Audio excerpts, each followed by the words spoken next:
What's up guys, mga Katoy-Toyang Vlog. Welcome back to my YouTube channel. So ito guys, na video ito guys ay gagawa lang po tayo guys ng reaction video, no?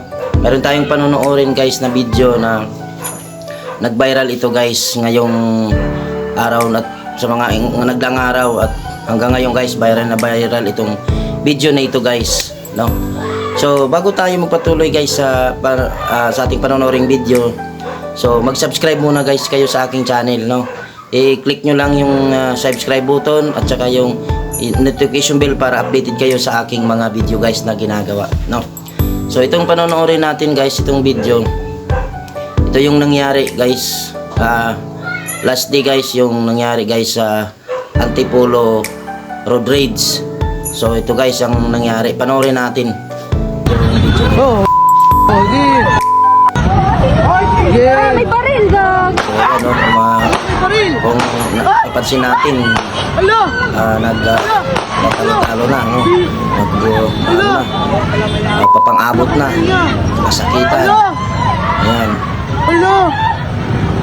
Talagang Natamaan niyo ang anak niya.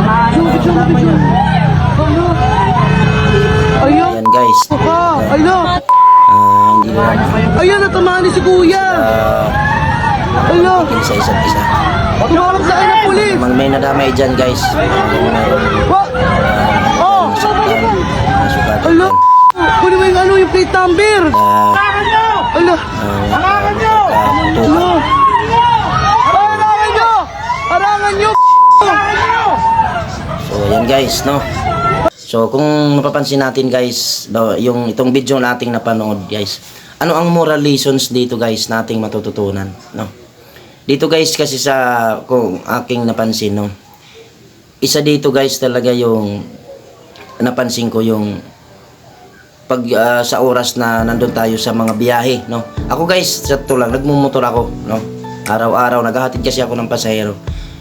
Marami na akong na-encounter guys sa kalsada, yung mga siksikan, mga ano yung giitan, no? Mayroong mga gitgitan dyan, ikakat ka, no? Ilang bis na akong guys na bundol dito sa likod ko ng motor, pero sa awa guys ng Diyos hindi po ako napuruhan, no? Pero guys, na-realize ko na sa bawat biyahe natin ano ang natututunan natin sa mga ganitong sitwasyon guys, no?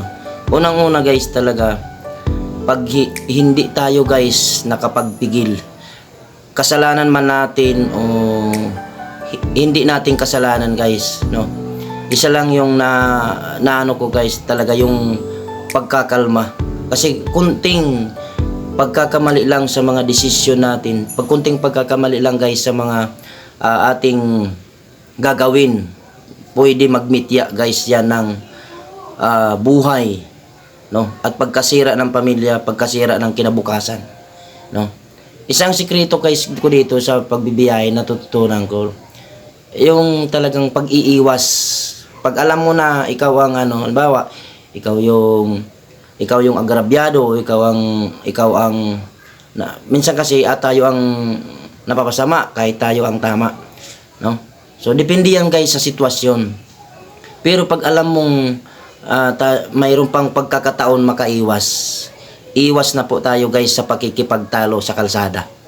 Yan ang sikreto ko guys, no, sa araw-araw nating pagbibiyahe.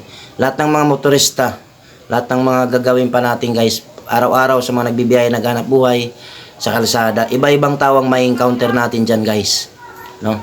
So hanggat maaari guys, ito lang na lagi kong natututunan guys, yung pagkalma.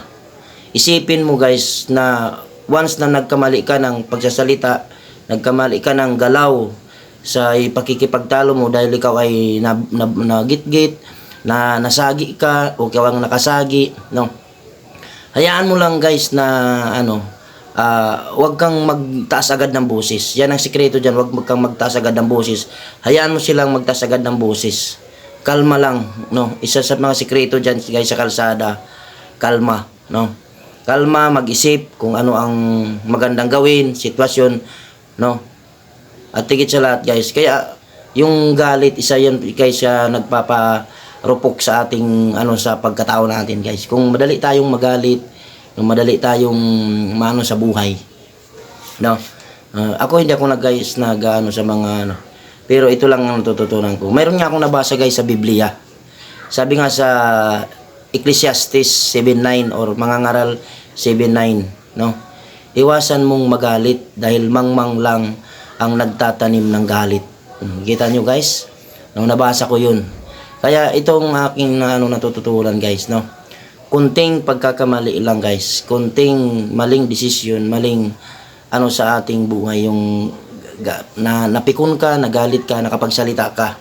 No, pag hindi nagustuhan ng kapwa mo, pwede ikaw ang mapahamak o ikaw ang makakapahamak.